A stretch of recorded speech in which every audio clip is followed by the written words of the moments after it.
Nuggs dipped in sauce, but have you had them covered in sauce? Wendy's new Saucy Nuggs take the crispy and spicy nugs you love and turn them up to 11. Choose between flavors like buffalo, honey, barbecue, garlic, parm, or if you're a real heat seeker, try spicy ghost pepper. I dare you.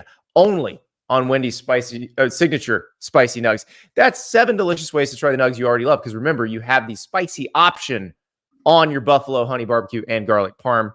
I recommend all 3 of those. Pick a flavor, grab some extra napkins, and prepare to nug like you have never nugged before. For a whole new way to nug, it's got to be Wendy's at participating U.S. Wendy's.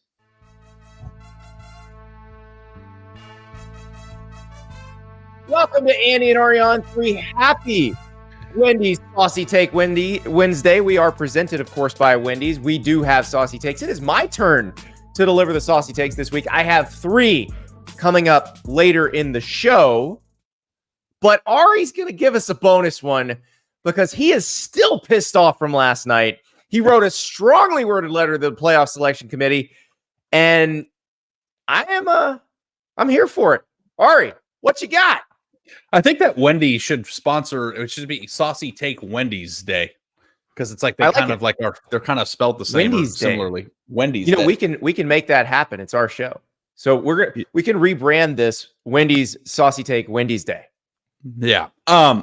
Okay, so obviously I'm a person on Earth, and you're a person on Earth, and it was impossible after I was done writing this column last night to escape what was on television last night, right? Like, we were all in this country watching who was going to be the next president of the United States. I was watching The Diplomat on Netflix and following along. Were you really? Yes. Yes.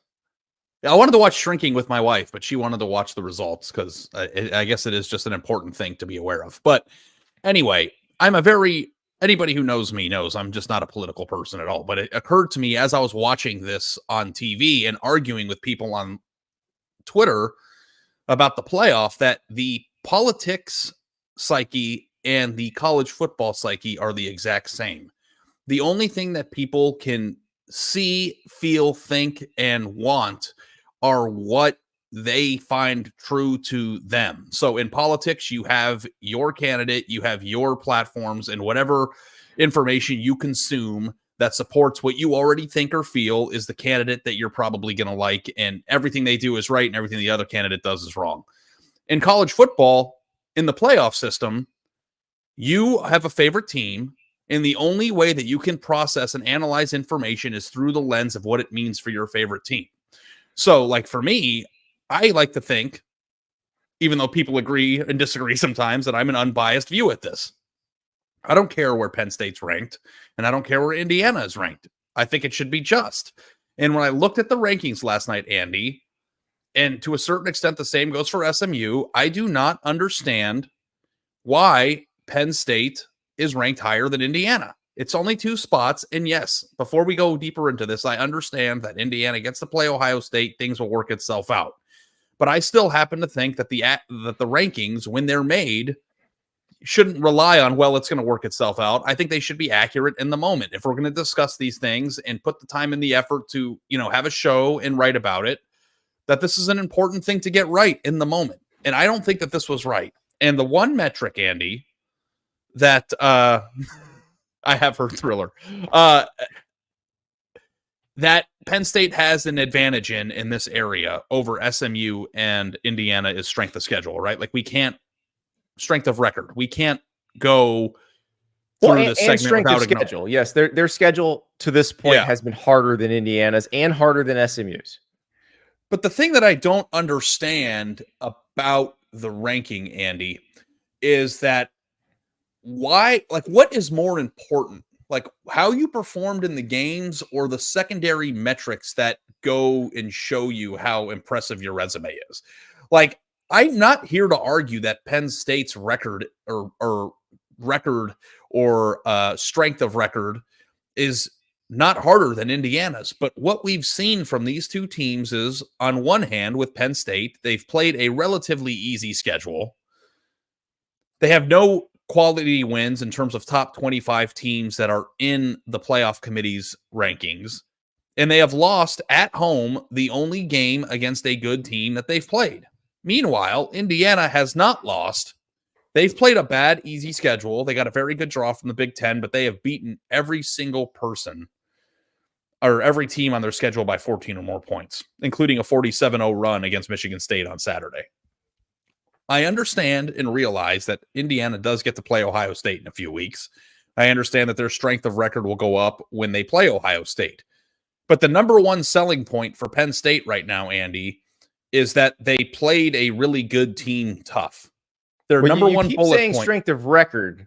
I think when you mean strength of schedule, strength of record is what the average team would do against this schedule. And so let me ask you this. If Penn State played Indiana's schedule, would Penn State also be undefeated and also have pretty resounding wins in those games? I think that they would have a chance to be, right? Like we can't just play the assumption game. No, but that's what strength of record is. That's what it tries to determine. But here's what I want to strength of schedule. I read a lot about this on Twitter. Is that if Indiana played Penn State's schedule, they would have lost too. And it's like, okay, that's possible. Do we know that? And also, if you do think that, I don't know that USC would have beaten Indiana. Yeah, and I also don't know that Ohio State's going. Like, are you at the point right now where it's a guaranteed loss that Indiana will lose to Ohio State? I think Ohio State's probably going to win, but I don't think that it's guaranteed. It's not a guarantee. Based on the way Indiana's playing, it's not a guarantee. And I also don't know that Penn State would even beat Indiana head-to-head. So for the time being, if at the end of the road, we have all the results in there and Penn State lost to Ohio State by the same margin and you want to rank them ahead at the end of the road, that makes sense to me. So that would make sense to me, but doing it now doesn't make any sense because I don't know. Like, so let me ask you though, Andy, because I need to understand this. Because if I'm not understanding this correctly, this is a perfect forum to figure it out. What is more important resume-wise for Penn State? Its strength of schedule or its record? Like, why are we prioritizing their? Yes, they're both important. What's more important? Both. Because if you play an easy schedule, we don't know if you would have lost if you'd played a harder schedule. Like that's the thing. Like that's why we need to see Indiana against Ohio State. But at we the need time to know being, what they where look should like they against be? A good team. Knowing that we're going to get that gift, where should they be right now? Right about where they are. So you think that the ranking is correct? I don't care. Oh, I care. I want. They're it to be close right. enough. Like SMU, I think SMU has a better argument. So let's break that down. Yes, let's do a little blind resume. We made some blind resume cards. All right, go ahead. Team A, Team B, Team C. Team A is 7-1. The Sagarin strength of schedule is 32. The FPI strength of schedule is 28. The record versus the Sagarin top 30 is 1-1. And the scoring differential is plus 146. Team B is 8-1. Their Sagarin strength of schedule is 60. Their FPI strength of schedule is 71. Their record versus the Sagarin top 30 is also 1-1. And their scoring differential is plus 165. So those two teams are pretty similar. Team C, record 9-0. Sagarin strength of schedule, 81. FPI strength of schedule, 103. Record versus the Sagarin top 30, 0-0. They have not played anybody in the top 30 yet. Scoring differential, plus 296. They're kicking the crap out of everybody. So I think you know who Team C is. But which one is Team A and which one is Team B? Is this where I'm supposed to talk? Team A is Penn State, right? And Team B. Team A is Penn State. Team B is SMU. Yeah. So I think Penn State and SMU are pretty close. Now, Indiana's also pretty close. So, like, why is SMU down there at 13? Yeah. If you feel this way about Penn State and Indiana. And SMU is part of the column, but it's like also, too, Penn State's strength of schedule is better than SMU's, right? But the committee. Right now, but SMU's is better than Indiana's. Right. But with SMU, they have 2 wins against teams that the committee thinks are better than any of the teams that Penn State has beaten. They ranked 2 of those teams. And they are lower than Indiana even. And they are lower at 13. They're 7 spots behind Penn State. And when you look at the blind resumes, like I think that the scoring differential for Indiana is really impressive. Like I think that stuff matters too. But when you look at the team A to team B side by side, that's not a 7-spot difference, right? Like that's just and really the only difference is that Penn State happened to play Ohio State, and both of their losses are very close losses to very good teams. So SMU's is a 3-point loss to BYU, which is currently undefeated. So, and I'm not trying to pick on Penn State. Like Penn State's a really good football team, and they're going to have plenty of opportunity to prove it, and they're probably going to make the playoff. I just think that like if your number one thing is getting it right and thinking it through, I just happen to think that we should get it right every week. And this is wrong. Like it doesn't seem right to me. So and here's what I think is going to happen. Because I think the committee messed up here and they know they messed up. And so if Indiana blows Michigan's doors off and that Washington Penn State game is close, you're going to see a little tweak. And they're going to go, well, we thought Indiana's impressive performance against Michigan made them look better. And then Penn State struggled with Washington, and whether it was a struggle or not. If it's like semi-close, they'll say that. So that they will use that as an opportunity to, I think they know they messed up here. Okay. It is a logo thing. And it's funny because Penn State doesn't have a helmet logo. Yeah. I think this is logo discrimination, Ari, because SMU, if you've been watching this show, you know how I feel. SMU has the coolest helmet logo in America. And I think the committee members, the old school guys on the committee, are jealous of that pony. They want a plain, white, boring, no logo helmet. And they can't handle the speed of that pony. I think that there is also a misunderstanding, too, of like the logo thing. It's not about Penn State's logo. It's about SMU and Indiana's logo. Correct. I think like that's what we have to like realize too. It's like Indiana and SMU. I think if SMU's resume was LSU's, they would be in the top 7. Like I think that's like and that's real. And the number one thing that these teams are afraid of is being treated unjustly as a result of their logo or their perception as a program. SMU being in its first year in a power conference and Indiana having not been a really good football team since like the Beatles were making records. Like I get it. I think Indiana, I'll say this with a straight face, I think Indiana is a better football team than Penn State this year. And I think that Indiana has a chance to play with Ohio State on the road in 2 weeks. Like if this is a truly just world, we'll get an Indiana Penn State first round game that can just decide this for us. Like that would be amazing. And like at the end of the year, 9 or the 7-10, when we have the complete information, and listen, I think the committee does a great job, right? Like I'm not one of these like committee sucks people.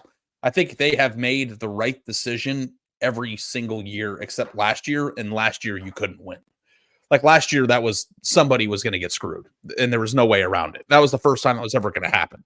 So it just didn't sit well with me that Indiana, who has done everything, gone above and beyond everything they possibly could imagine to get to this point and plays in the same exact conference as Penn State, is penalized. And they think that their schedule is a bigger factor than the strength of schedule that Penn State is bolstered by in a loss. The best thing on Penn State's resume right now is a loss. That can't be the thing that holds your program up. I'm sorry. It just can't. Like I that's just how I view it. So again, it'll work itself out. And at the end of the road, when we get to 12 in December, I'm sure they'll get it right. But this was wrong, in my opinion. I think you're going to see a tweak next week. I really do. All right, we got more saucy takes later in the show. I cannot guarantee that any of my takes will be as saucy as Ari, because Ari's been simmering that sauce all night. And it came out pretty ghost pepper hot. But you know to cool you down? Nice bottle of Huel Black Edition. 35 grams of protein, 27 vitamins and minerals. I know exactly what's in here. When I drink this for breakfast, I know exactly what I'm getting in my body, and it helps me set up perfectly for the rest of my day. I love Huel. You can do the chocolate, you can do the vanilla.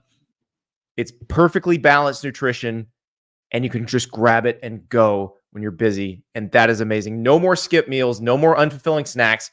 Huel makes it easy with nutrition that fits into your life. So right now, go to HUEL-dot.com. That's HUEL.com.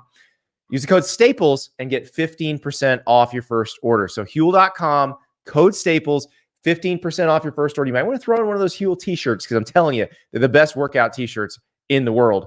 But HUEL.com, code STAPLES, 15% off. I know you're busy. Me too. Grab a Huel, go. You're good to go. All right, Ari. Before we go into my saucy takes, we got to talk a little bit about what's going on. And actually, we are not a political show.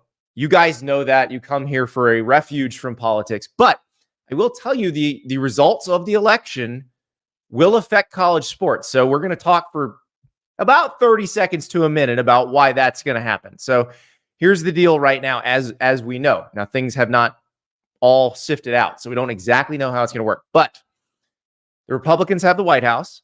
The Republicans now have the Senate. They have a very slim majority in the Senate now. We don't yet know who has the House. If the Republicans retain control of the House, then they will have both chambers of Congress, and the White House, which will allow them to pass laws much easier. There are guys like Ted Cruz, who's a Republican senator from Texas, who won re-election last night. He'll be the head of the Senate Finance Committee. He is very interested in what's going on in college sports. Some of the stuff the schools want, because he's on their side, could pass more easily. You could see them maybe get an antitrust exemption. You could see them get some of the things they want in terms of guardrails for NIL. Now, I don't know if it's not going to be them plunging it back to 1995. They can't do that now. The House versus the NCAA settlement won't let them do that. Even though the Republicans now control the Senate, it's not by much. So if there's one person, two people that are a little off on that or don't care at all and just want to mess it up, it's not going to be as easy to just say, here's what we want. So you may have to be a little bit bipartisan still. And also, you do need to remember the single most conservative justice on the Supreme Court, Brett Kavanaugh, went more hard than anybody on the NCAA in the Alston trial. So it's not a slam dunk that if Republicans have control of both houses of Congress, that the schools will get everything they want, but they probably will get some of what they want. So we'll see. We'll see how that goes. Probably the idea of athletes as employees would go by the wayside, at least for a little while. And I think you saw, some of the people that work with the athletes, that represent the athletes, they said a few months ago, hey, we'd be willing to negotiate even if they aren't employees. And so that also would probably take a carve out from Congress to say, hey, you can collectively bargain with these guys even if they're not employees. So that's something to watch as well. Ant, former Michigan basketball player, Ant Wright, an expanded article on this will do really well. Yes, I think you're going to see one of those from our guy Pete Nakos coming today. So yes, thank you, Ant, for watching. Appreciate it. But this is going to be a very interesting next few months. So we'll see how the House shakes out. But if the Republicans retain control of the House, then it would swing things back in favor of the schools more than likely. Now you still have, God, these names are so confusing. House versus the NCAA settlement has nothing to do with the House of Representatives. The plaintiff in the trial's last name was House. But that settlement has already been agreed to. The revenue sharing from the schools is already going to happen. The schools have already agreed to pay the players. So I don't think you're going to see that get walked back. I just think you may see the schools get some of what they want in terms of putting some restrictions on things. But we'll see. But that is that's your politics minute. That's all we're doing. That's how it affects this. Ari's muted. He doesn't even know. He's not a political person. That's all there is to it. What I was going to say is we're going to have a politics minute on every episode moving forward for the rest of the year. Oh, we are? You want to just drive all the viewers away? No, you do it, and then I'm going to go take a short bathroom break, and then I'll be back. We're kidding. I don't want to do it either. Yeah, we're not doing that. Don't worry. So Guys, I just want you to know that we appreciate you being here. And you need to know that like this is a safe space from that stuff. Like we really do want to focus on football, recruiting, firing coaches, hiring coaches. Like this is what we enjoy this. Like for me, and I'm sure I speak for you too, Andy, like this is like one of my best hours of the day, just sitting here and talking football with you. Yeah. So like we will maintain that. The reason why we discussed it even for 90 seconds today is that this is a happening in the country that is going to have an impact on the thing that we love. So thanks for bearing with us. If that producer River with a new graphic idea, by the way, just texted us 0 days since Ari had a mic issue. Yes, we're going to make a chart. We're going to make a sign like they have at the job site. 0 days since an accident. 0 days since Ari's mic issue. So here's what's happening to my mic. And I actually have been thinking about getting a new one. So I have it on the stand like yours. So I have to hold it like a crazy person. You can get a stand without getting a new mic. Well, then I'd have to put it together. And Andy, we know we're not doing that. So, but the cord I think is getting sensitive because I keep holding it up and down and it like keeps hitting. So I need to get a new cord. Wait, what are you doing? You keep doing what now? Show us again. I'm not doing that again. Okay, I'm not falling for it. All right. One guy who every time he gets near a mic, it's absolutely electrifying is Mike Gundy. Mike Gundy in front of a microphone, from the moment he was a man in 40, has just been an adventure every single time. That happened again Monday. He had his teleconference for the week. And look, Oklahoma State is not having the season that we thought they were going to have. We went in thinking that they would be a favorite in the new Big 12. It's been a disaster. They won their first 3. They have lost 6 in a row. They are winless in Big 12 play. They got doubled up by Arizona State at home last week. Now they go to TCU this week. So Mike Gundy was talking about he actually, this is, and I like providing the context for the things you've seen the little snippet of. So this is about 18 minutes into a Q&A session where Mike Gundy gave some really thoughtful answers about what is going on at Oklahoma State, why things aren't working, put it in historical perspective about, this is the type of year that Oklahoma State used to have almost every year, including right before he played there and early when he played there. But then he said this. This place has had tremendous success for 18 and a half years or 19. I can't do the math real good, and so unfortunately in life, most people are weak. And as soon as things start to not go as good as what they thought, they fall apart and they panic. And then they want to point the finger and blame other people. That you see it happen in everyday life. People do it all the time. That's why I refuse to watch the TV and watch the news, because I get tired of people complaining and bitching about this and that versus just doing something about it and trying to figure out a way to make it better. Well, that's what happens in college athletics. And as Jenny said, she's exactly right. It's just on the bigger stage where people can voice their opinion. And in most cases, the people that are negative and voicing their opinion are the same ones that can't pay their own bills. They're not taking care of themselves. They're not taking care of their own family. They're not taking care of their own job, but they have an obligation to speak out and complain about others because it makes them feel better. But then in the end, when they go to bed at night, they're the same failure that they were before they said anything negative about anybody else. So Drico asked, what did he say wrong? Here's what he said wrong. The people paying for tickets to Oklahoma State games who are complaining because their team keeps losing, well, they have jobs. They have money to spend, and they're spending it on Oklahoma State football, which is losing. And if you're Mike Gundy calling people losers who are mad because they've spent their hard-earned money on a product that you're responsible for, and you're not giving them a quality product this year, that's not good. I also think too, like, that you can say things that are true or some things that are true to a certain extent in the wrong setting. Like there are just people out there, like my entire Twitter feed is filled with miserable human beings who say terrible things, who are probably the biggest losers on the face of the earth. But in the setting, it is received as you calling your fans losers. Yes. And you have to know what the time and place is. And I don't know if I'm alone in this, Andy, but when you are having a bad year and then you start complaining about the people complaining, I almost feel like you are doing the thing that you're complaining about. Right. Like, so like, it's yeah. Sometimes you have to eat the shit.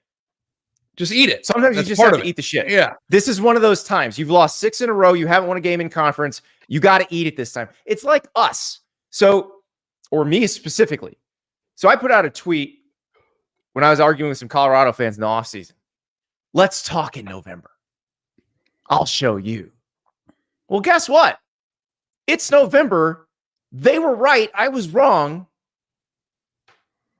Colorado's good. I got to eat it. Mm-hmm. I can fight them still, but what good does that do? They were right. Yeah.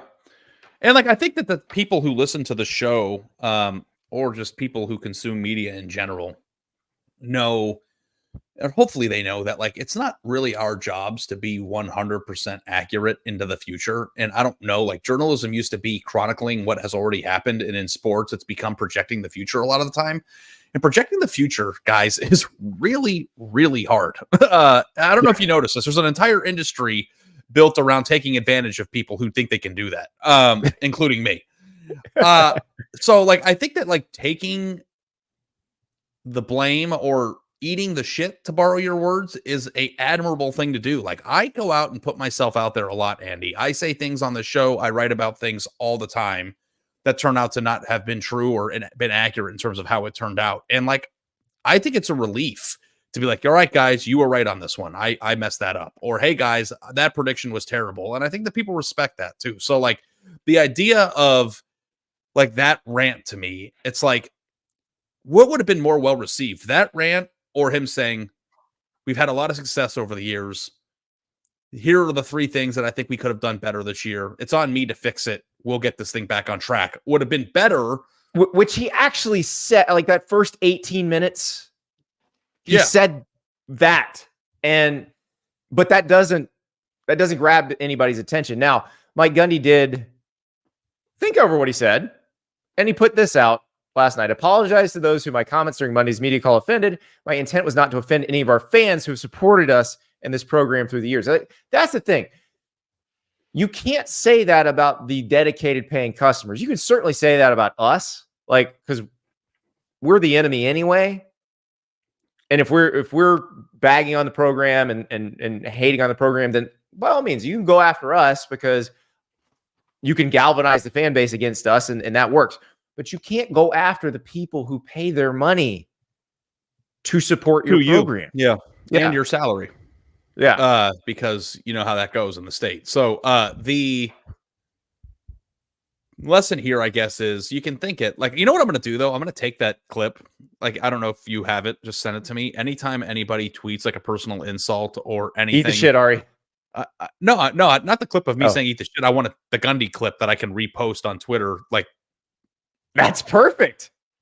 Calling him a loser. So, you get paid a lot of money to win, and winning isn't just what have I done for you in the past? Like, winning is a constant, just like your salary is. Like, if you're having a tough year, just like you said, eat the shit and move on. Like, that's the way I view it. So I don't know that I think that everything that he just said is true. I think there are a lot of miserable people out there that have miserable lives who say miserable things to people on the internet, and I feel bad for those people. But Oklahoma State fans aren't those people. So the people buying front row seats and slapping with the paddles, they're not. They care. They're trying to have a good time. Yeah. Yeah. And they're spending their disposable income that they've earned on you. So respect that. That's all it is. You just got to respect that. And by the way, I need to understand that too. Like the folks in the chat spending their valuable time with us. I need to respect that. So I think we all can learn from that. But that's what with the Colorado thing, I did a couple earlier this week where I was like kind of fighting back on it. Now I realize, nope, not fighting back. Like they're right. I was wrong. It's okay. I don't have to keep fighting. I lost. Yeah. So we'll but the biggest struggle I have, Andy, is that when people talk to you in a very disrespectful, not you, I mean like to me and you, right, the in royal a very disrespectful way. I am not in a position to say how I think a lot. Like I can't respond and talk to them the way they're talking to me. And that ekes at me, because if somebody treated me that way in my personal life, like I would have a different response probably. So like I understand, and you understand, that part of this job is to take that criticism.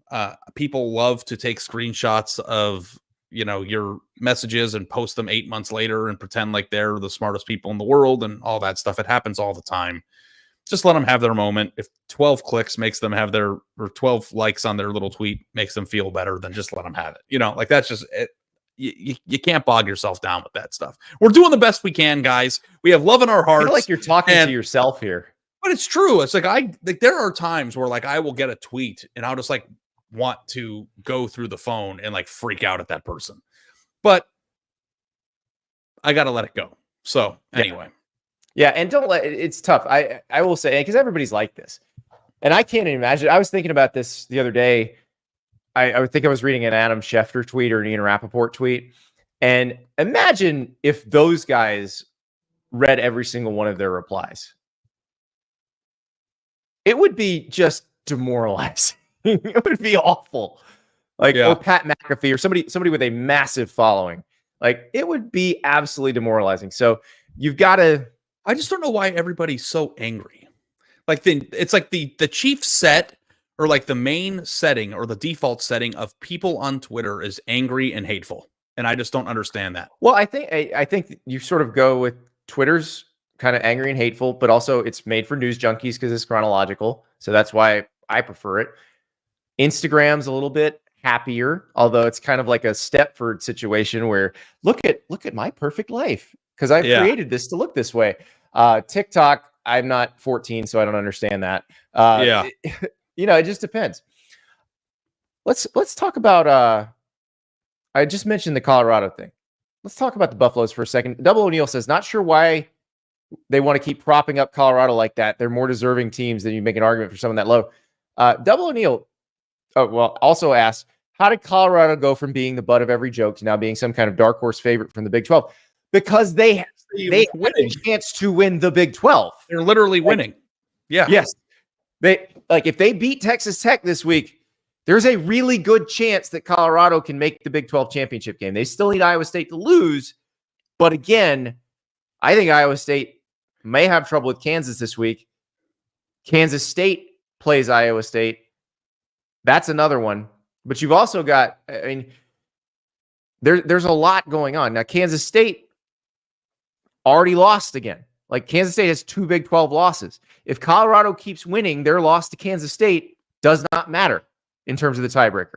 So Double O'Neill, they do not need 2 teams to lose. They need one. They need Iowa State. It's very, very possible that by Sunday afternoon they are in control of their Big 12. Now, there's another thing. When we get to my saucy takes, we'll talk about that. But let's talk about this game. Colorado, Texas Tech, Shedeur Sanders specifically. Now let's look at it through the lens of our friends at Prize Picks. If you're not already playing Prize Picks, best daily fantasy game in America, download the app, use the code STAPLES, play $5, get $50 instantly. So let us talk about Shedeur Sanders going into this week, because Shedeur Sanders having a great season, but his passing yardage number on Prize Picks this week is 327.5. And you say you think he will throw for more than that or less than that. That is a big, big number. More than that is a lot of yards.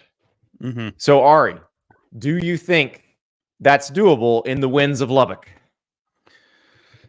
That's a lot of yards, Andy.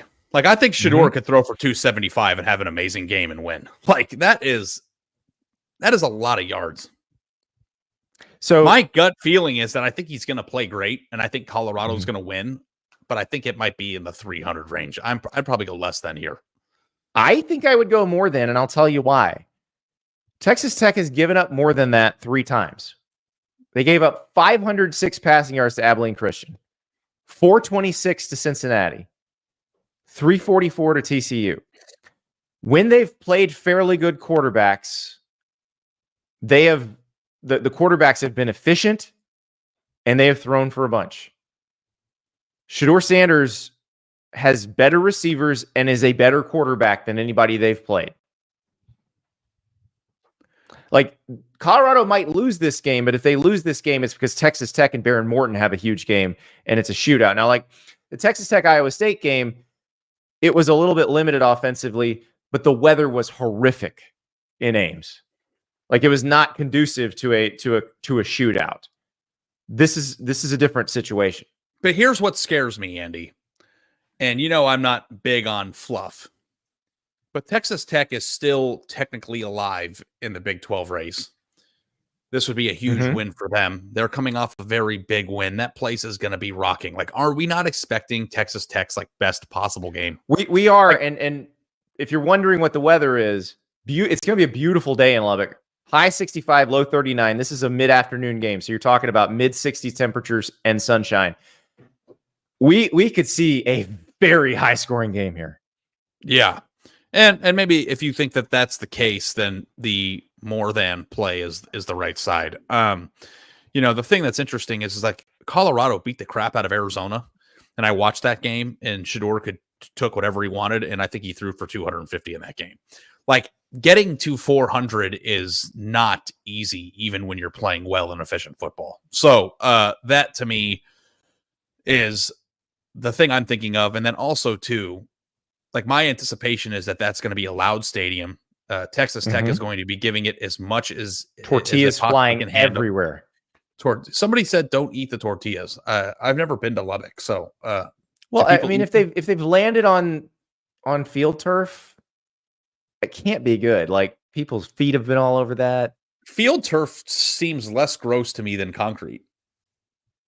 It's both. Like those little rubber pellets. What if they get the rubber pellets on the tortilla? Like, that taco is going to taste terrible. You wipe the pellets off. I mean, I guess the sweat and body fluids that absorb into we have our answer. CY_TTU says, don't eat the tortillas because students sneak them in their pants. So you don't know where that tortilla's been. I didn't think of that aspect of it. Thank you for helping me. We can move on to the next thing. That's disgusting. All right. So download that Prize Picks app. Use the code Staples. Play $5. Get $50 instantly. That Shedeur number is very, very interesting. Let us stay on this game. We're gonna start my saucy takes. So I'm gonna give you 3 saucy takes. We're gonna decide which is the sauciest. I think you're still gonna win because I thought your initial take was very saucy at all. I think it's just true. Like, I don't know. I just think the passion behind it. Yeah. Makes Can't it fake saucy. that. You can't fake that. All right. So here's my saucy take. Of the teams not ranked in the initial college football playoff selection committee top 25, Texas Tech is the only one with a real chance to make the college football playoff. And what I'm saying is I think either Boise State or Army is going to make it from the group of 5. That whether it's Tulane, Louisiana, the other group of 5 schools that are having good seasons, I think it's going to be one of those 2, and they're already in the top 25. Texas Tech has a real chance. Am I missing one? No, you're not missing one. So it's funny you bring that up because every week for the rest of the year, I'm going to be updating my master list of teams that are technically still alive. And I did not include Texas Tech this week, and I struggle with that. So I'd love to hear your... Well, throw the Big 12 standings up, Producer River. Texas Tech is 4-2 in the Big 12. Like, the loss to Washington State sucks, but like, Texas Tech is not going to get an at-large. The only way Texas Tech makes the playoff is if they make the Big 12 championship game and they win it. But if they are in the Big 12 championship game, then they absolutely have a chance to win it. It's at that point, what if the other team has some bad shrimp the night before? Like, there's plenty of ways it can happen, but you got to get there. They can't get there if they don't beat Colorado. They got to beat Colorado. Then they have Oklahoma State, West Virginia. Those are 2 winnable games. They would need some help still. Like, Iowa State still got to lose. But if Iowa State loses one more, Texas Tech has the tiebreaker over Iowa State. It would actually be pretty simple. Because remember, if they beat Colorado, that makes Colorado a 4-2 Big 12 team. They have the tiebreaker over them. Kansas State would be the tricky one. So like the ideal situation for Texas Tech, here's how you thread that needle without having to worry about tiebreakers. Now you've also got Arizona State in there. So that's the problem, Andy. So that's the other problem. But they beat Arizona State. So here's how you thread the needle. Iowa State loses to Kansas this weekend. Texas Tech beats Colorado. Iowa State wins Farmageddon against Kansas State in the regular season finale. That's the needle. That's how you thread that needle. And Texas Tech winds up playing BYU in the Big 12 championship and has a puncher's chance to make the playoff, but they certainly wouldn't be favored against BYU. Where would the team in the Big 10 championship game have the bad shrimp, you think? It's in Dallas. Can you think of the any Big 12 championship game? Yeah. What did I say? The Big 10? You said the Big 10 championship game. Oh, Big 12, yeah. I'm not going to denigrate a fine Dallas restaurant. Like, hopefully they're going to like Terry Black's where we went the other day, or Pecan Lodge or somewhere like that. They're having that catered in. So here's where I had a hard time with this, Andy, is that the technically alive list isn't everybody who's still mathematically alive in their playoff or in their conference. Right. It's you think this can happen. I think this can happen. Now, I just said I think Shedeur is going to throw for 1 billion yards in this game, and I actually picked Colorado to win this game. But it is a low spread. The favorites on the road. It's a traditionally tough place to play. One team is kind of bipolar. That's Texas Tech, and they're coming off a huge win. So I think it's possible. The scenario I just outlined is possible. I remember I picked Kansas State to cover against Iowa State this week, and that's a very low spread. That's 3.5 point spread. So it's possible. That's all I'm saying. I just didn't want. Yeah. So like, do you think I made a mistake by not putting them in? Yes. Yeah, I think now if they lose this weekend, obviously, no, it's over for them. But this is their last chance. But I want the list to be accurate. Now, the hardest part is like if you include Texas Tech, then how many other teams get included that have, that are 2 or 3 results away from getting into their conference championship game? Like there are other teams that kind of fall into, like even Arizona State. Colorado's path is cleaner for sure. Colorado was alive, but like when you go to the standings, like I'd have to look this up, but is Arizona State technically mathematically alive in the Big 12 race still? Because they only have 2 losses in the Big 12. They so are. Should Arizona State be on there? They play Kansas State and BYU, so why are they not on there? Like it's like they should be. So it's like you have to draw the line somewhere, and I drew the line at 3 losses. Now the good news is that Arizona State can clear this up. One way or the other. They can knock Kansas State out of contention, and they can get themselves knocked out of contention. They also, like you said, they also play BYU. And that's the other thing about the Big 12. Like I just issued like a full-on proclamation. What if BYU loses to? Like this league is going to be wild for the rest of this month. I think Arizona State may control its own destiny in this. May not, maybe not. I think BYU would have to lose to someone else, but then if they did, Arizona State would have the tiebreak over them. Arizona State does not control its own destiny because Colorado and BYU are both ahead, and you would need another one, and they don't play. Right, you need Colorado to lose to somebody, but you could beat BYU, and if BYU lost to somebody else, you would then have the tiebreaker over them. Yeah.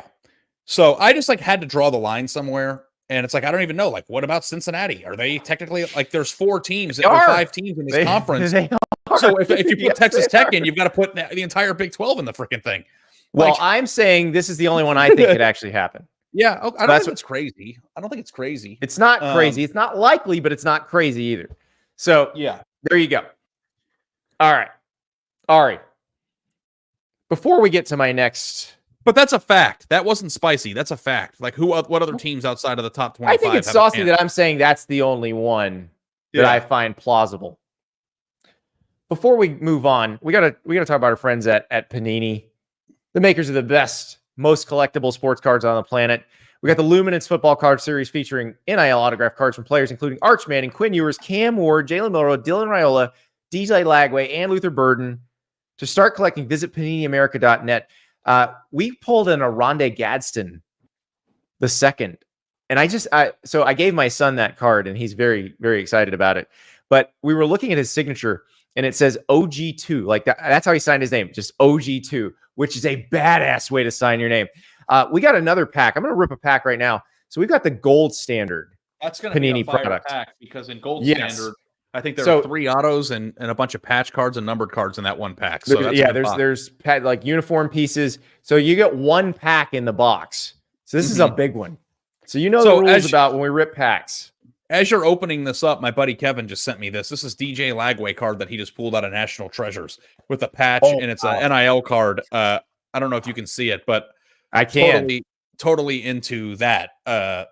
Anybody who would want a DJ Lagway card with the way he's been playing. Okay, go ahead. Holy cow, Ari. And Ducks fans. Justin Herbert autograph. Oh, wow. Uniform swatch. Wow. Right out of the chute. You got a Justin Herbert auto? Yep. Is that bad boy number? Swatch. That is numbered. It is 22 out of 45, out of 49. 22 out of 49. Justin Herbert. With that thing, Andy. People want that. I got top loaders. Don't worry. Jermaine Burton autograph swatch. So okay. Played at Georgia and Alabama. Blake Corum, mother load, numbered. Many pieces. Do you get the gold pun there with the mother load? It's spelled L-O-D-E. I got it. Oh yeah. It's actually Ari, that is the term mother load. It refers to I spell it gold. I spell it differently. Yeah, you spell it incorrectly. No, I spell it differently. Wrong. Yes, exactly. Newly minted Malachi Corley swatch. Gold Rush Tua Tagovailoa.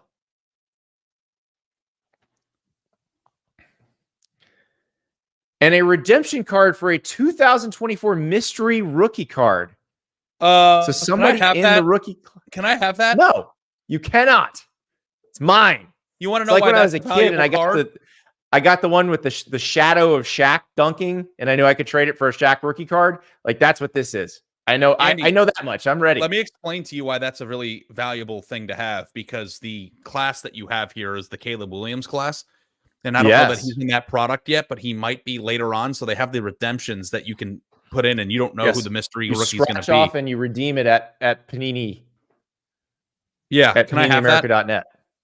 Please? No, you can't have that. What are you going to do with it? Give it to me. What if I want to collect it? You should. What if I want to sell it on eBay?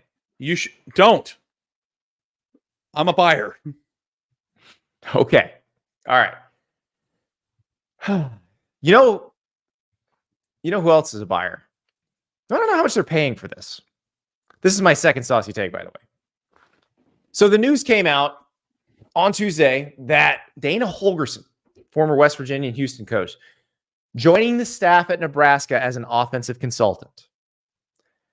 My saucy take is Dana Holgorsen will have a full-time role with Nebraska next season, possibly running the offense. So here's the deal. Dana Holgorsen and Matt Rule have the same agent. So this is a case of guys who already knew each other, guys who've known each other for a while, getting together, and Nebraska's offense needs help. And they need help now. They have an open date, and they've got to figure out how to win one more game out of the last 3 to get bowl eligible. And it's not an easy set of games for them to win. Their next game is at USC. USC has just changed quarterbacks, so we really don't know how USC will look with Jaden Mayava, but I think we can assume they're going to be able to score some points. Then Nebraska plays Wisconsin. Then they're at Iowa. Nebraska has got to wake up that offense. I don't think this is a case of Dana Holgorsen coming in to just help out Marcus Satterfield. I think this is Dana Holgorsen coming in to fix the offense as much as he can before that plays again. Yeah, the whole analyst role thing is so interesting to me because sometimes the analysts are just like, reputation rebuilders, and then sometimes it's like coach in waiting, right? Like it's just like Well, it's and it's not weird always because made. Dana's been this. Like when he's the offensive coordinator at West Virginia, and they're like, we're going to make you the head coach after this season. And then Bill Stewart, understandably, was like, wait, whoa, what's going on here? Yeah, because sometimes you see pretty high profile coaches taking analyst jobs, and you're like, why are you doing that? There's always a reason. So, Yeah. like, I like this idea. Yeah. Yeah, I think if you're Dana, you're back to like if you fix the Nebraska offense and then you come back next year and lead a really good. Now I don't know if he's going to do this or not, but I think it's distinctly possible. If you came back next year as Nebraska's OC and Nebraska was great on offense, you are getting another head coaching job. Boom, right there. Like it's not a problem. You will cruise right into another head coaching job. Yep. So I'm excited to watch that. Like this adds a very new wrinkle along with USC's quarterback change to that Nebraska USC game next week. Like that's going to be a really wild, because remember, both those teams need to get bowl eligible, and there's no guarantee that either one's going to. I got to tell you, Nebraska going into the quarterback switch is just the most Nebraska thing I've ever heard in my life. We'll see how it turns out, but I've got a feeling that USC is going to make it rain out there. I don't know. See, I keep thinking about that. Listen, we've seen Lincoln Riley change quarterbacks before. Like he pulled Spencer Rattler and put Caleb Williams in the middle of the Texas game a few years ago. He stayed with Miller Moss for a long time, even though things weren't working out. I'm guessing it's because what he saw at practice did not suggest to him that it was going to get any better. Yeah. We can say a lot about Lincoln Riley, and there's criticism to hit Lincoln Riley with right now. But you absolutely cannot question his ability to evaluate quarterbacks. He's really good at that. I'm excited to see. This is like the thing that could make USC worth watching. I'm excited. Yeah, this is going to be fun. Living through some trauma myself watching that, but hey. All right, one more saucy take, and it is based on the rankings that were revealed last night and my interpretation of the rankings. If Boise State wins out and winds up the 12-1 Mountain West Conference champ, the Broncos will be the number 4 seed. I mean, I guess this kind of goes toe to toe or hand in hand. Sorry, wrong expression with your other take, right? Like, if you think that if Texas Tech is the Big 12 champion, it turns out that way. That would mean chaos ensued, which means that a team that probably isn't viewed as a national contender at the moment won the conference. Then you might feel pretty good about where Boise lands on that, right? Like, do they go together? 1 loss Boise State Mountain West champ versus 2 or 3 loss Big 12 champ. Who you got? Who's ranked higher? Because it doesn't matter how much higher, as long as it's one spot. That's the difference between number 4 and then wherever you're ranked, or number 12. Yeah, I don't hate this at all. No, I think that Boise State gets a lot of benefit of the doubt, hopefully, for the way they played Oregon. Like, I don't know if you think that Oregon got off to a slow start this year or whatever the case may be, but Boise was in a very good position to just win that football game outright. And what we know about Oregon is that they look like the best, most complete team in the sport this year. So, whenever we talk about G5 teams in the past, it's always been like, well, they play a crappy schedule or the competition sucks. And it's like, they've played the literal number 1 team this year down to the wire on the road early in the season. And I think that will, if we're going to do the quality loss thing like that we were doing with Penn State today, then who has the best quality loss in the country? Yeah, I think that's true. I think that's, and I hate the quality. I hate the quality loss thing, by the way. But clearly they're doing it with Penn State, so you may as well. Did Boise State play Oregon every bit as tough as Ohio State did? Yeah. That's what I see. In the same stadium. Yeah. Yeah. So, no, I think that's definitely possible. All right. We are going this weekend to Oxford, Mississippi. We're going to the Georgia Ole Miss game. It's your first Oxford experience. So we've got our friends at Wunderfan.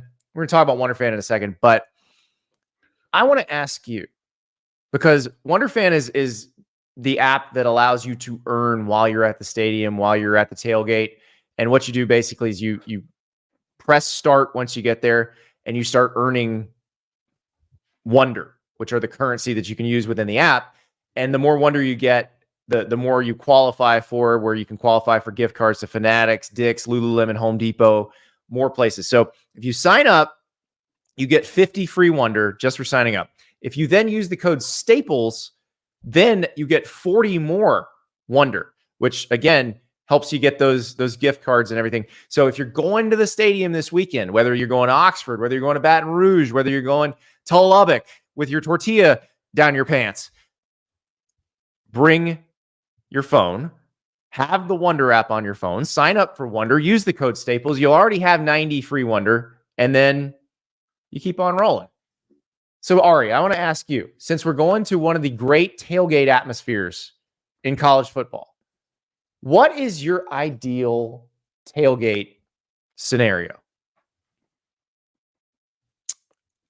So the thing that I can't stand about my job, which is the only thing, because I love my job and it's like the greatest privilege in the entire world to be able to do it, is that covering college football stops us or prevents us from enjoying We it can't get wasted at the way. tailgate. Let's be honest here. Yeah. I did have a buzz ball or something with what did I drink? Oh, no. I had a few high noons with Big Cat before the Wisconsin game.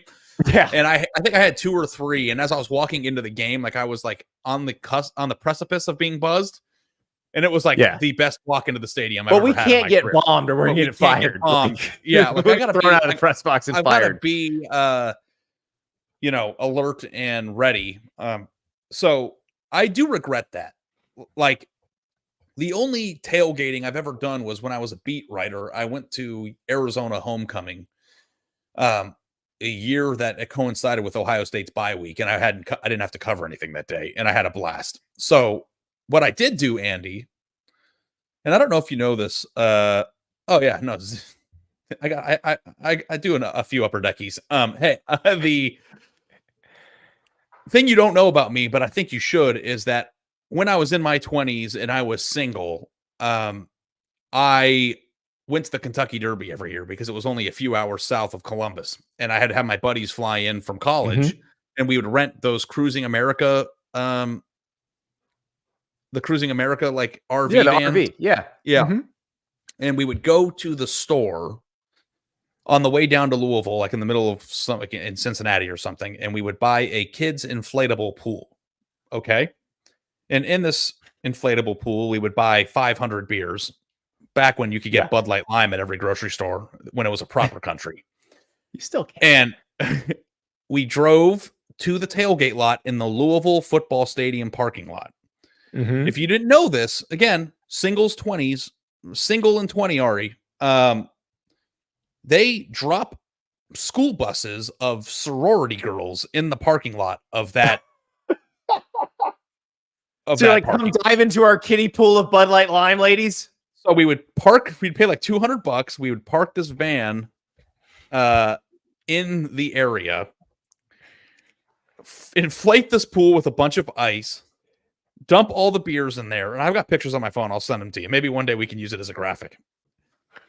And these girls would come off the bus and flock to the pool as if it was like a Discovery Channel, like, pool full of free beer.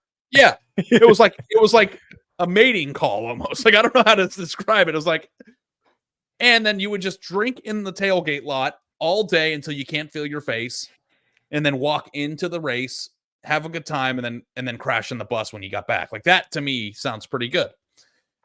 Those were the glory day stories. Yeah. Like, I'm washed now. I don't know if I could pull that off anymore, but, it would be great to just get absolutely blacked out and go to a game and just cheer your ass off, not have to worry about how many yards someone rushes for or what this means. Like, that's the thing. When Andy and I watch football, all we're doing is, what does this mean? Like, what does this mean? Like, there's no like, oh my God, that shit was awesome. Oh, let's go drink. Like, that's not what we get to do. Like, when my son and I were watching the Commanders-Bears game a few weeks ago together, like, I didn't have to worry about what the Hail Mary meant. I could just go, oh my God, what just happened? Like I wish every now and then I could just be like, oh my God, and then just like go to bed. Like, but that's not how it works. I think the beauty of our job is we do get to do that, and then we get to go talk about it. Like, we do get to talk because I still feel that way when I'm watching college football games. There's a lot of games where they'll end and you're just like, whoa, and then I got to talk to Ari about this. So that's the best part. But yes, I agree with the tailgate. So I'm excited for you to see the Grove and the tailgate setup at Ole Miss. The fact that everybody gets dressed up, and it'll especially be impressive this week because it's supposed to rain. So it's supposed to be a kind of a gray, rainy day. They're still going to get dressed to the nines. Everybody's still going to look good. How does what Ole Miss fans dress like impact your attire for the game? Because I'm going to pack nicer. It's not going to. Well, it's not. Okay. Remember, we had to separate for this game because it's pretty tight. Oh yeah, so, that's right. So I'm going to shoot a little video down on the field, and so I'm bringing a raincoat. So I'm not wearing a seersucker suit. Let's put it that way. You can't just come up to the box and sit there. Would anyone even notice? I don't know. I kind of stick out, Ari. Yeah, you do. I don't really especially blend if you're wearing that especially if you're like wearing that traffic cop vest that they make you wear down there. So I'm gonna wear like a vest, I think. And not like a velvet vest like McLovin, but I'm gonna be wearing like you should. It's velvet. How old are you? Old enough to party? That's what you need to tell the folks at Ole Miss. As they wait in line for the hottie toddy potties. This is one of the more unique tailgating scenes. And I can't wait to experience it. I've been to Ole Miss with you. We went and interviewed Lane Kiffin in his office. But that was during a week. Yeah, it was like during Wednesday. the week, and it might have been. Was it in the middle of the season? I don't even remember if it was. It was. They were playing Vandy that week, and they actually struggled a little bit against Vandy at the beginning of that game, and then wound up kind of putting their foot on the gas at the end. Yeah. Can't wait to see it. I know it's a spectacle, and I can't wait to see the state. I've never been to Ole Miss for a game, and I can't imagine there's a better situation to break that seal than to see this one. So this is going to be, because it's not normally a stadium that gets pretty crazy. But I was there when they beat Alabama in 2014. It was rocking that day. It will be rocking if they are in contention against Georgia in the third and fourth quarter. Like it's going to be great. I mean, I hope it's rocking right out of the gate too. Oh, it's going to be awesome. So cannot wait. We're going to have some fun. Guys, get your Dear Andy and Ari questions in now. Going to have to be quick with this. So you know where to find us. Andy_Staples on Twitter and Instagram. Ari Wasserman on Twitter and Instagram. AndyStaplesOn3@gmail.com if you'd like to submit an epically long question. But we have to record Dear Ari and Dear Andy tonight because Ari has jury duty tomorrow morning. Can I ask you his part? Yeah, go ahead. So I've got to pick up my daughter at 5 tomorrow. Like, can I tell these people like, hey, I got to be out of here by 4? Like, how does this work? You can tell them that. It may not help you. What do you mean? I'm not leaving her at school. If your wife's out of town, that may get you out of jury service. She is not out of town, but she is out in Fort Worth at a work convention. So like, you're going to have to. I mean, you explain that to them, and they're not monsters. Like, okay, and they then understand. Andy, the last thing I'll ask too is, what happens if you're late? Don't be late. Okay, because I didn't know if I could drop my daughter off at school first and then go. Let me see if the wife can drop her off. Like, don't be late. Okay. Just follow all the instructions. Tell them what you do for a living, that you're very strongly opinionated and you give lots of opinions in public. I think that'll probably convince both attorneys to use peremptory challenges on you. What actually happens if you just don't show up? Like, what's the consequence for that? They come get you, or they fine you. They come find you. They come find me. I said they fine you. Like they will charge you money. Oh, okay. But also there may be some other sort of punitive way to handle it. As Rocky Top Tom says, the easiest way is to say openly, if you're being charged, you're obviously guilty. That The defense attorney is knocking you out of the box at that point. So yeah, I have so much trust in the American justice system that if somebody was charged with something, there's no way they didn't do it.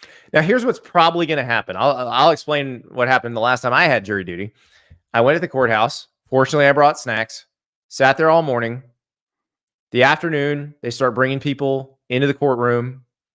They seat them. They start asking questions. They take a brief recess, and they're like, defendant pled out. We're done. Y'all can go home. This was like 1:30 in the afternoon.